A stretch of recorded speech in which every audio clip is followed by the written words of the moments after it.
Hello everyone, ఈరోజు మీకు చూపించబోయే రెసిపీ బ్రోకలీ. ఈ బ్రోకలీని మనం ముక్కలుగా కట్ చేసుకొని సాల్ట్ వేసి బాయిల్ చేసి పక్కన పెట్టుకోవాలి. నెక్స్ట్ స్టవ్ మీద ఒక కడాయి పెట్టుకొని కొంచెం ఆయిల్ వేసుకొని ఈ బ్రోకలీ పీసెస్ని మనం 5 మినిట్స్ పాటు కొంచెం కలర్ షేడ్ అయ్యే వరకు ఫ్రై చేసుకోవాలి. ఈ బ్రోకలీ షుగర్ పేషెంట్స్ కానీ కొలెస్ట్రాల్ ఉన్న వాళ్ళు కానీ డైలీ రొటీన్లో తీసుకుంటే హెల్త్కి చాలా మంచిది. ఈ బ్రోకలీ ఫ్రై అయిన తర్వాత ఒక ప్లేట్లోకి తీసుకొని పక్కన పెట్టుకున్నానండి.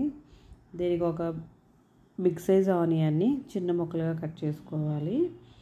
నేను తీసుకున్న బ్రోకలీకి ఒక బిగ్ సైజ్ ఆనియన్ అయితే సరిపోతుంది.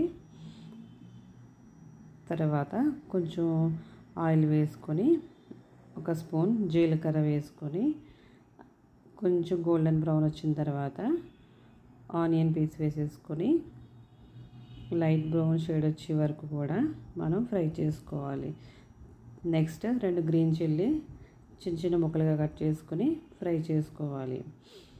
ఆనియన్ అనేది సాఫ్ట్గా అవ్వాలంటే మనం ఎప్పుడు కూడా పైన ప్లేట్ మూత వేసి ఫ్రై చేసుకోవాలండి. అప్పుడు ఆనియన్ అనేది త్వరగా ఫ్రై అవుతుంది.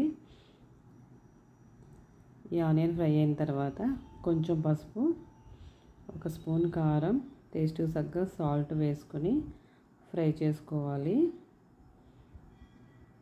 తర్వాత మనం ఫ్రై చేసి పక్కన పెట్టుకున్న ఈ బ్రోకలీని కూడా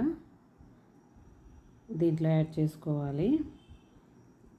యాడ్ చేసుకొని కొంచెం ఫ్రై చేసుకొని ఈ కర్రీ ములిగేంత వరకు కొంచెం వాటర్ పోసుకొని మళ్ళీ కుక్ చేసుకోవాలి. 1 మినిట్ అయితే సరిపోతుందండి కుక్ చేయడానికి. అలా కుక్ చేసిన కర్రీలో 2 ఎగ్స్ తీసుకొని దీంట్లో వేసుకోవాలి. ఇలా ఈ బ్రోకలీ కర్రీలో ఎగ్స్ వేసి కుక్ చేసుకుంటే ఈ కర్రీ అనేది చాలా టేస్ట్గా ఉంటుంది. ఈ ఎగ్ వేసిన తర్వాత ఈ కర్రీని అయితే కదపకుండా ఒక 2 మినిట్స్ పాటు అలా ఉంచాలండి. తర్వాత ఎగ్ అనేది బాయిల్ అయిన తర్వాత మనం కర్రీలో దీన్ని ఫ్రై చేసుకుంటే వాటర్ లేకుండా కూడా కొంతసేపు ఫ్రై చేసుకోవాలి. అప్పుడు బ్రోకలీ ఎగ్ కర్రీ అనేది రెడీ అవుతుంది.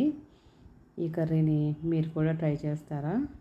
ట్రై చేసి కర్రీ అయితే ఎలా ఉందో నాకు కామెంట్ సెక్షన్లో కామెంట్ చేయండి.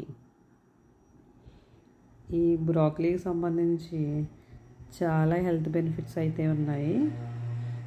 మీరు డైలీ రొటీన్లో దీన్ని యూస్ చేయండి. నెక్స్ట్ వీడియోలో మళ్ళీ కలుద్దాం.